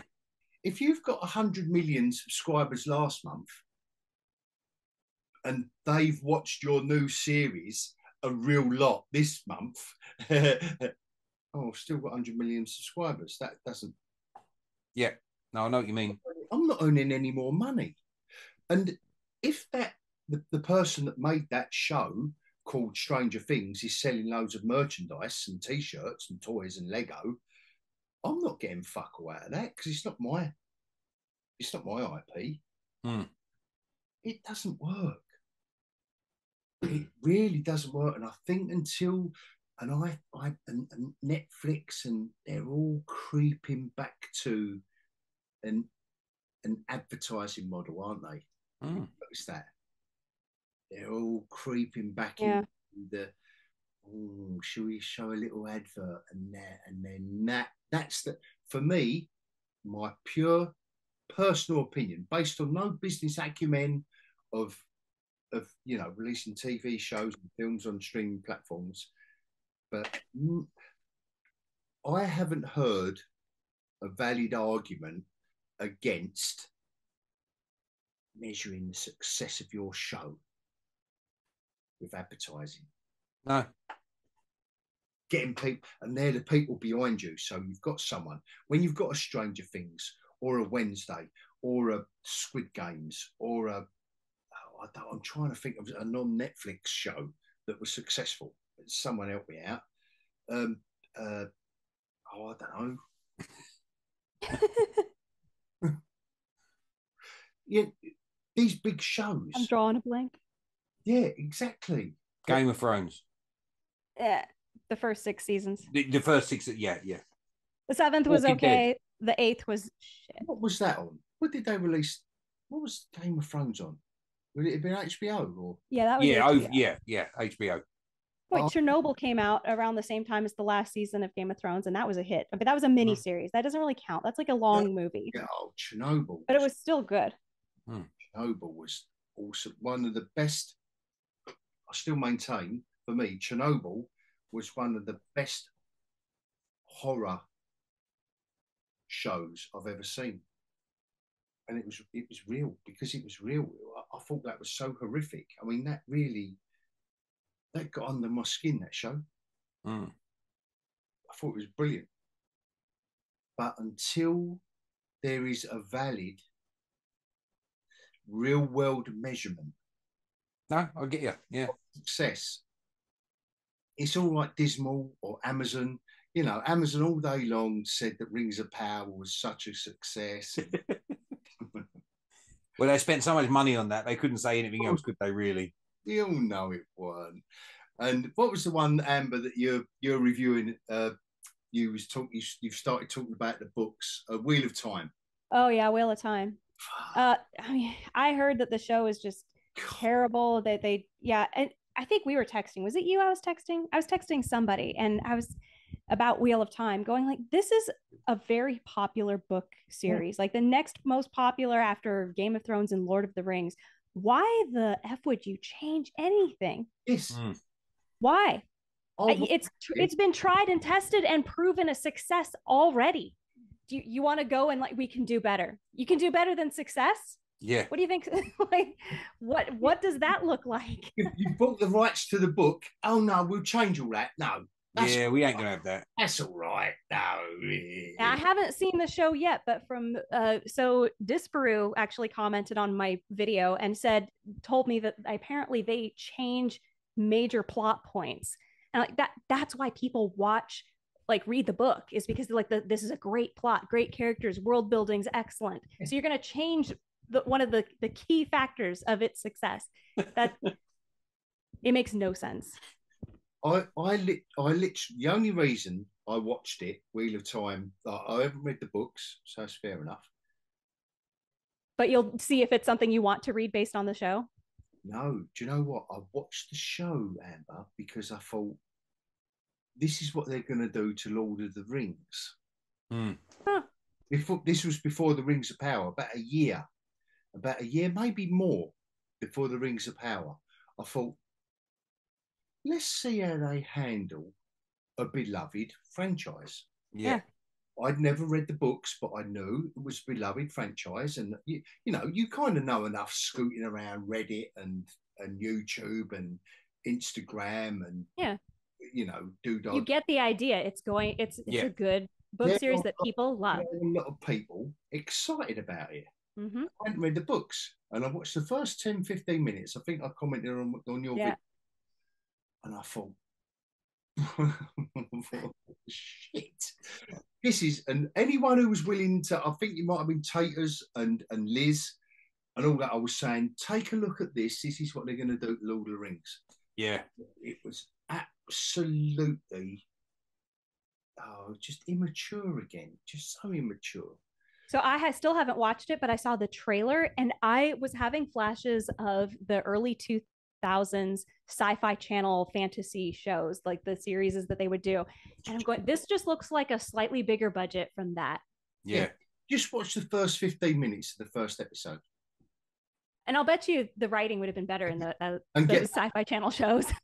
And get better. Yeah. Yeah. Get back. It would grow. Oh my God. And then from that, because I couldn't get through that, now I'm looking at the backlash from what people are saying about the books and all that, and no one's happy. No one's happy. I'm not seeing a page. I'm not seeing a group on Reddit called "We Love Wheel of Time" TV show. I'm not seeing anyone. It literally is that bad. A bit like Rings of Power. No one. I mean, have you met anyone in real life? Okay, my brother has a friend who said, "Oh my gosh, I really love this Rings of Power. Are you talking about it so good?" And I was like, "Who is this person?" But by the time he got to the last episode, because that was somewhere in the middle of the show. By the time he got to the last episode, he was like, "Nah, I just kind of lost interest." Like, so even the ones who start out thinking it's good, the ridiculousness and the blandness of the characters, it just gets to you. They forget about it. So at best, it is forgettable. It is a spectacular, forgettable show. It is exactly that. It is forgettable. I only remember what's his face's hairline. Other than that, all right. No, not you. I said hairline. It had the word hair in it. No, what was his name? Elrond de L'Oreal. Magic with the editing. Yeah. All right. I can edit you out of existence like no problem.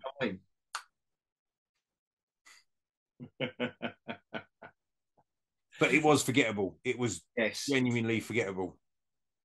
I sat through the whole of that thing. I slogged it right out to the end. What, the Wheel of Time? What, the Wheel of Time? No, we were talking about Rings of Power. Oh. That's all right. No. Give it a minute, you'll catch up. Either of those series. That's what I'm I didn't get through episode 1 of Wheel of Time like you. I started watching it. It was like, oh no, I'm out. Oh, gosh, am I going to really regret picking this one?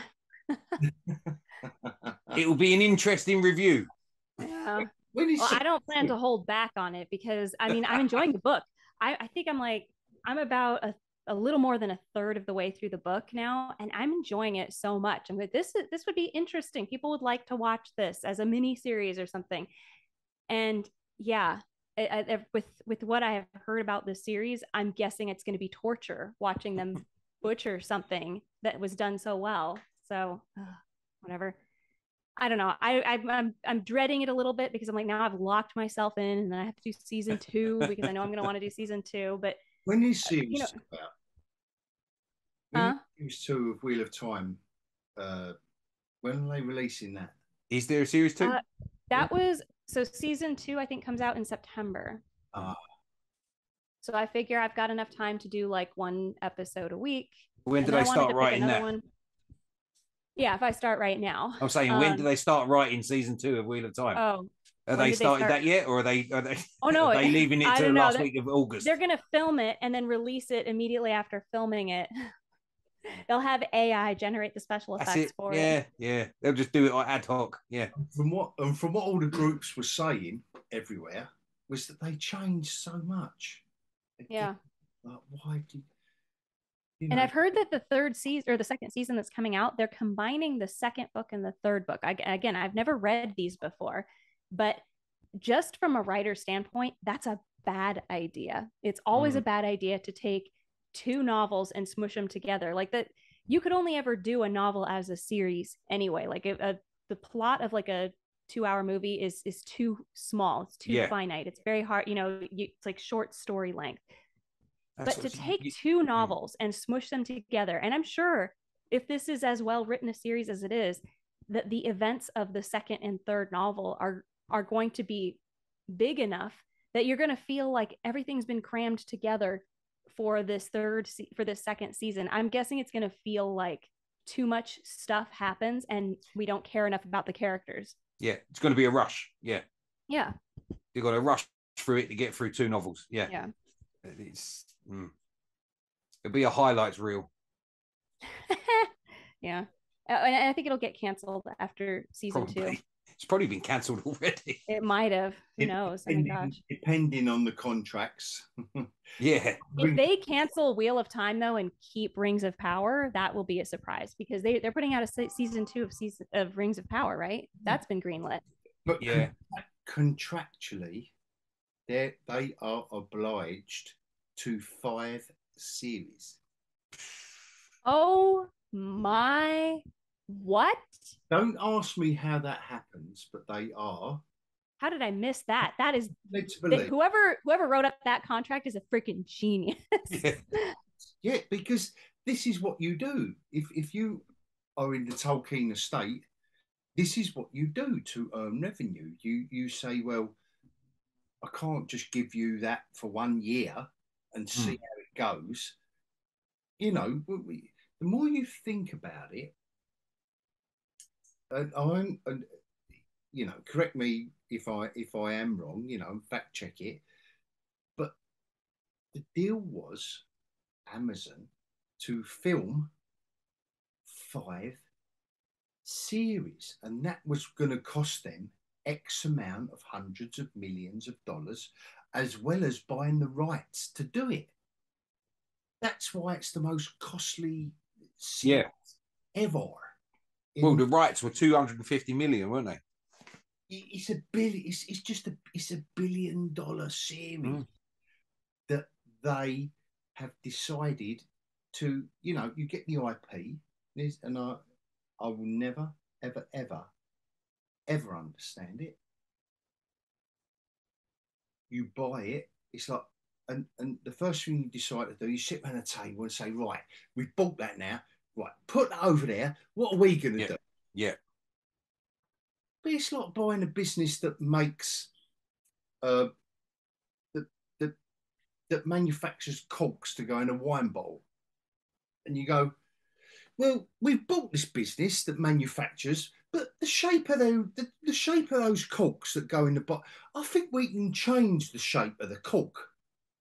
You think, and everyone else sitting around the board of directors table and the shareholders, they're going, no, you've just bought a business that makes these cogs of a certain shape, and it brings you all of this money every year. So don't change the shape of the cork. But this is what these pricks do. They buy the IP. This is the one thing I will never, ever understand. They get the IP and they go, right, like Wheel of Time. From what I'm led to believe is they changed it all for the series. Yeah. They just went, la, la, la, buff. Yeah. And people are going, oh. And it wasn't like it was a load of, you know, like how they've come at Lord of the Rings, like the Rings of Power has come at Lord of the Rings with, oh my God, it's a load of white hetero cis men and we can't be a bite. No, there's no way we can continue on this path. Okay? You shall not pass, cis hetero. Well done. Fuck. But they've done that with Wheel of Time. Whatever made the IP work, give the fans what they want. What's wrong? Exactly. What's wrong with that? And you can tweak and you can pinch and tickle and rub and, you know, lick whatever you want along the way. Metaphorically speaking. Yes. You can do all of that to fit a modern audience if you are with a team of imaginative people that are aware of their surroundings, the world around them. You know, we must have, and I know representation and inclusivity and all that, they're dirty words now because they have made them dirty words. But it shouldn't have to be that way. Shouldn't have to be that way. You can bring it all in. You don't have to have a powerful female character, just the male character that is now a woman. It doesn't have to be that way. And even in my review of a Mission Impossible, just there's 2 great, no, 3 actually. One from like a legacy character, Rebecca. I was going to say Rebecca Ferguson then. Is that her name? Rebecca from the other films. Yeah. Hayley Atwell and the new assassin, female assassin warrior. 3 great female characters that aren't just men with but they don't get it. They just can't do it, can they? They just can't do it. These Wheel of Times. So why do they keep buying? But I think it's got to stop. It's got to. I don't know if it starts at the the people who buy these IPs like Wheel of Time, and Lord of the Rings. It's all at the top of their ivory towers, and they go, well, let's look at some. Let's look on the interweb. Yeah, let's see what's trending. Oh, I see that girls with cocks are quite popular. So should we have more girls with cocks in our show? Yeah. Or should we have look what's popular now. Men pretending to be women and taking the piss out of being feminine. Let's do that. Let's see if that sells beer. I'm ranting now, haven't I? Now? Taters. Taters. You know it's expected. I've known you how many years? I don't think you've stopped ranting yet. 2. Too many. Ranty-Olhog. That's it. And do you know what? I went right off the tracks then. That's all right. All I wanted to do was take the piss out. Talk about Snow White. 7 fucking dwarves I wanted to It's all related. I mean, this is a product of everything that is, it's all led up to this. Everything has led up to this moment. It's all led up to this moment. The world. We have come to the beginning of it all. The beginning of the end of time. Oh, shit. When is this movie actually released? It doesn't come out till next year, does it? Fucking next year. I do believe this is going to be a font of. But it says 2024. Yeah. So how long has this been? This has been in production since what? 2020, 2021. Oh God, too long. I already can't wait. I literally can't wait. How they're going to do the dwarves, even if these are all stand-ins in this picture. Getting back to why I called this immediate. Yeah. With 2 hours notice, yeah. Immediate hogCAST. Even if these are all stand-ins, I think this film, prediction alert, this film's going to be as funny as fuck. Yeah. Come on, with a Latino Snow White and 7 non-binary kind of, we can't be short. It's, how delicately they walk through the creative meadow. It's like, we can't say they're small. So then you've got to have a tall one. We can't say. He's too grumpy. What is he, depressed? Oh, I don't know. They're going to have a psychologist on set, aren't they? They're grump. He's not grumpy. Mildly annoyed. Grump. He's going to be in. He's going to be in rehab. He's going to be having psychological.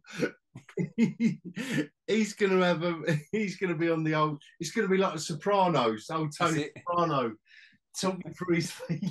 Oh my God. Anytime he gets upset, he's just going to go to the refrigerator and pull out a salami. That's it. Oh. We don't go there, Amber. All right. No one, come on. Do you want me to be demonetized pulling out our salamis whenever you just. I was making a real life concrete reference to Tony Soprano, okay? Yeah, there we go. You can't just reach for our salami and make it a concrete reference, Amber. I mean, come on. How far can we carry this metaphor on? I don't know. You can carry it as long as you want. I see what you did. I was wondering if you would pick that one up.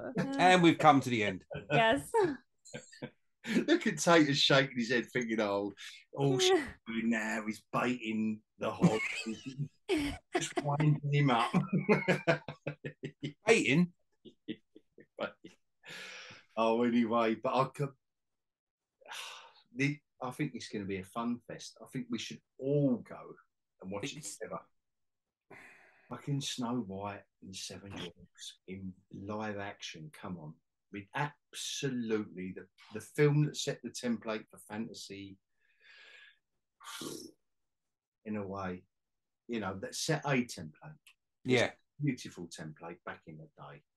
Look what they're gonna absolutely, it's a shame we've got to laugh at it, but we are. They're gonna murder it, aren't they? Murder it. It's gonna be the Little Mermaid 2.0. Oh, absolutely. You know exactly what it's going to be. Absolutely. Yeah. Or it's going to be Willow.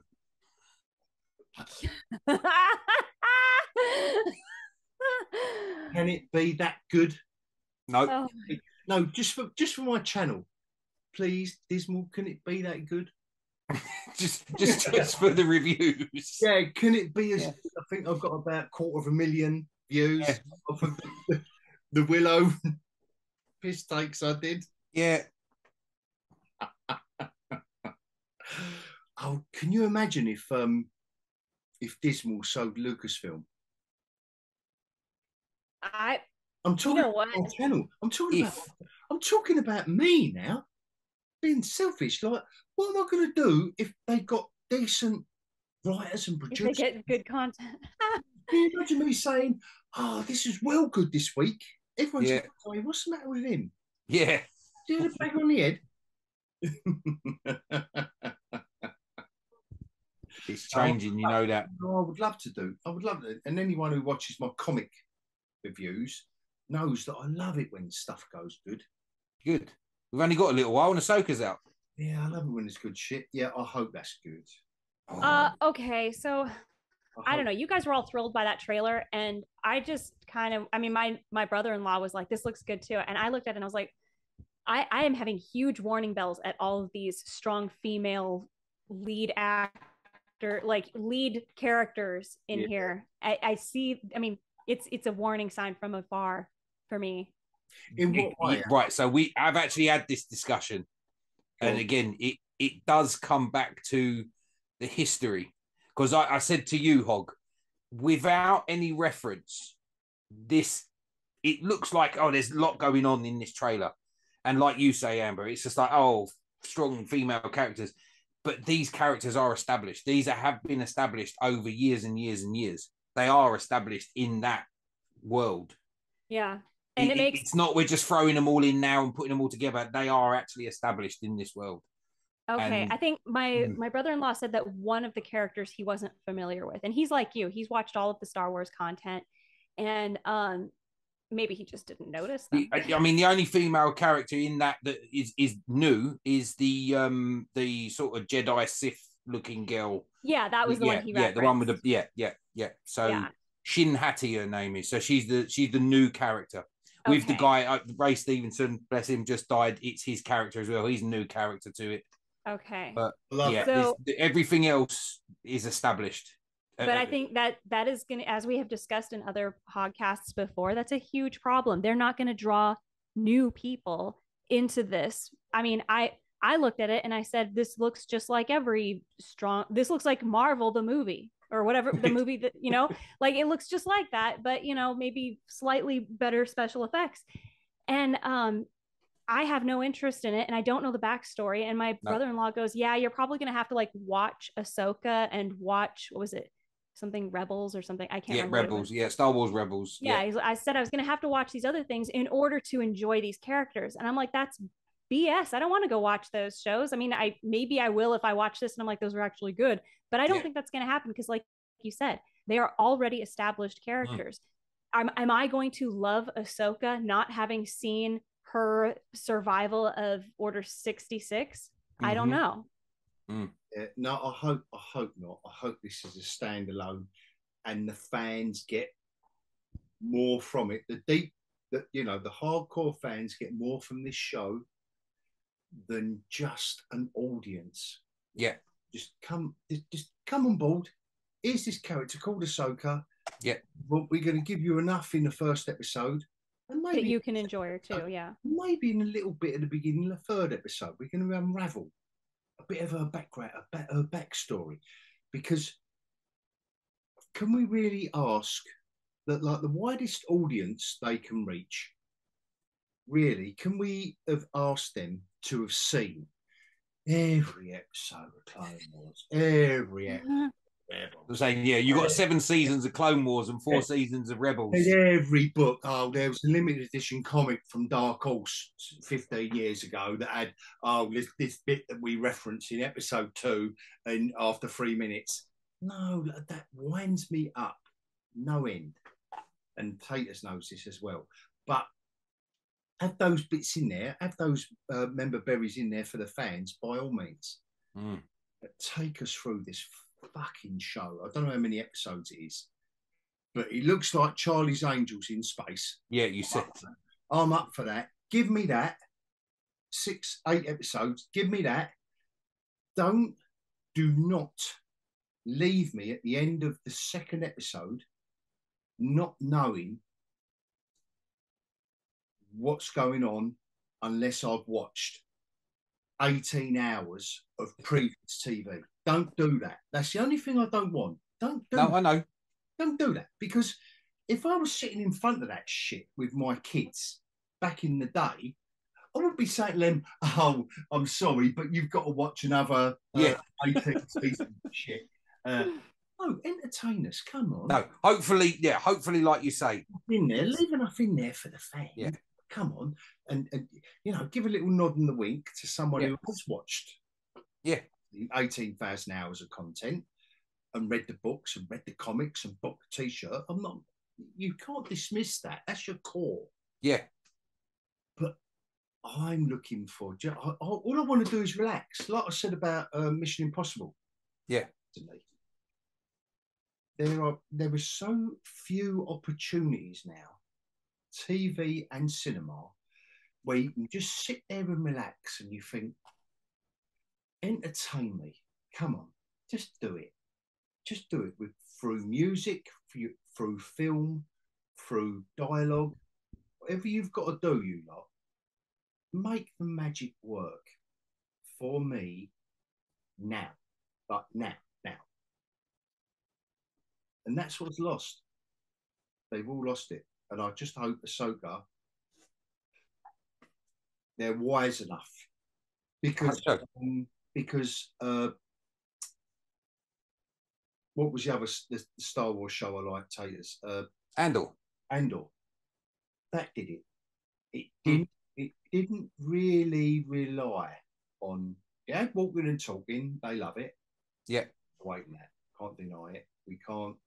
We can't ever wean. We need to wean them off that. But anyway, in the meanwhile, that was a decent series. Yeah. Don't rely on 1,000 hours or 1,000 hours of reading and watching and research. Well, it was new. There was nothing pre-established. Love it.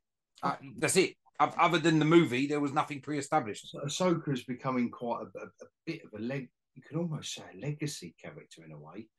But I just hope they don't do that.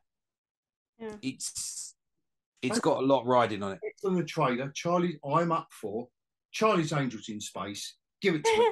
Go. Let's go. Boof, boof, boof. All girls. Yay. I'm up for that. Where's Bosley? Come on.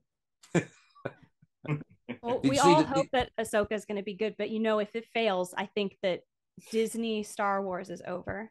End of the line. For me is Amber Tayters is going to be mortified, aren't you? Yeah. There's no getting away from it. There's a. You should record yourself watching the show just in case. Oh no, just in case. just in case. You don't want to see a grown man cry. Yeah, that's it. Yeah, like. You see his kids around and go, Daddy, what's wrong? Daddy, no, get away from me. Give me that rope. I just need to walk across this 6-lane highway on my own. That's it. In the middle of the night, naked. Or was that just me? No, that's just you, mate. That's a regular Friday night. Yeah. To be fair, yeah, I'm a bit late. Street lights go off soon, so you've got to make a move. Street lights go off soon.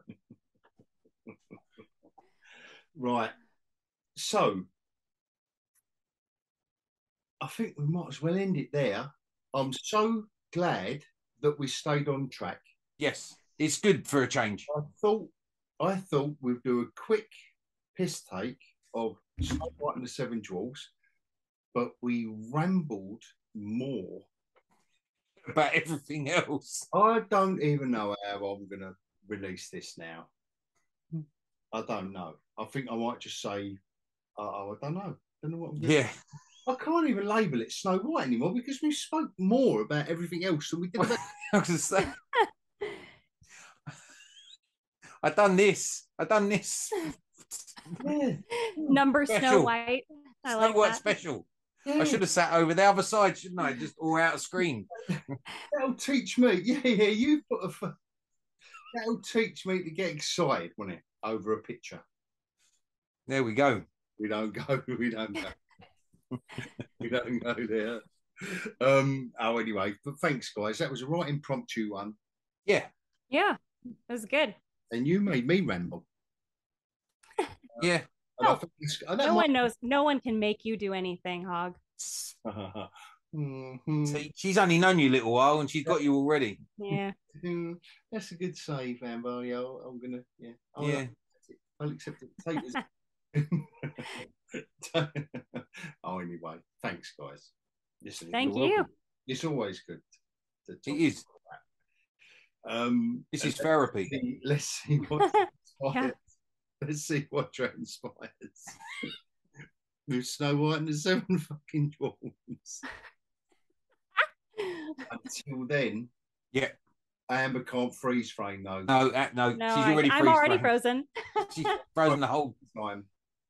Let's go for the last freeze frame. Adios. So long. See you later. So long.